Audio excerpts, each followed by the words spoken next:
மூன்றாவது அல் ஹசனாத்துல் மாஹியா, பாவங்களை அழிக்கக்கூடிய நல்லறங்கள். இதன் மூலமாகவும் ஒருவன் மன்னிக்கப்பட்டு நரகத்திலிருந்து பாதுகாக்கப்படுகிறான்.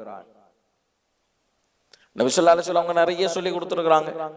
இந்த அமல் செஞ்சீங்கன்னு சொல்லி சொன்னா அமல் செய்ய செய்யவே பாவத்தை அல்லாஹ் மன்னிச்சுக்கிட்டே வந்துருவான்.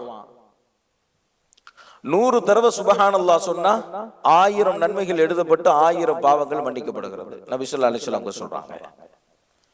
ஒவ்வொரு 5 நேர ஃபர்து தொழுகைக்கு பிறகு 33 தடவை சுபஹானல்லாஹ், 33 தடவை அல்ஹம்துலில்லாஹ், 33 தடவை அல்லாஹு அக்பர், 100வது கம்ப்ளீட் பண்றதுக்காக வேண்டி லா இலாஹ இல்லல்லாஹு வஹ்தஹு லா ஷரீக லஹு லஹுல் முல்கு வ லஹுல் ஹம்து வ ஹுவ அலா குல்லி ஷைஇன் கதீர்.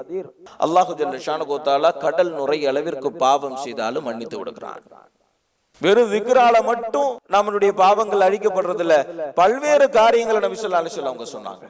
பள்ளி வாசலுக்கு நடந்து வந்தா நடந்து வர வர அவருடைய பாவங்கள் மன்னிக்கப்படுகிறது.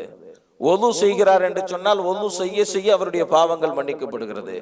ஜும்மாவிற்கு சீக்கிரம் வந்தாங்க அப்படின்னு சொல்லி சொன்னா அவர் அமர்ந்திருக்கும் நிலையிலேயே அவருடைய பாவங்கள் எல்லாம் மன்னிக்கப்படுகிறது. ஜனாசாவிற்கு வருகிறார் என்று சொன்னால் அவருடைய பாவங்கள் மன்னிக்கப்படுகிறது. கபருஸ்தான் வரை ஜனாசாவை பின்தொடர்ந்து செல்லுகிறார் என்று சொன்னால் நபி ஸல்லல்லாஹு அலைஹி வஸல்லம் அவர்கள் சொன்னார்கள், ஒரு கீராத் அளவிற்கு நன்மை வழங்கப்பட்டு பாவங்கள் மன்னிக்கப்படுகிறது. சகாபாக்கள் கேட்டாங்க, ஒரு கீராத்துடைய அளவுனா என்ன? நபி ஸல்லல்லாஹு அலைஹி வஸல்லம் அவங்க சொன்னாங்க, இந்த உஹது மலை மாதிரி 2 மடங்கு என்பதாக சொன்னாங்க. இது போன்ற நல்லறங்கள் செய்ய செய்ய செய்ய செய்யவே பாவங்கள் எல்லாம் மன்னிக்கப்படுகிறது.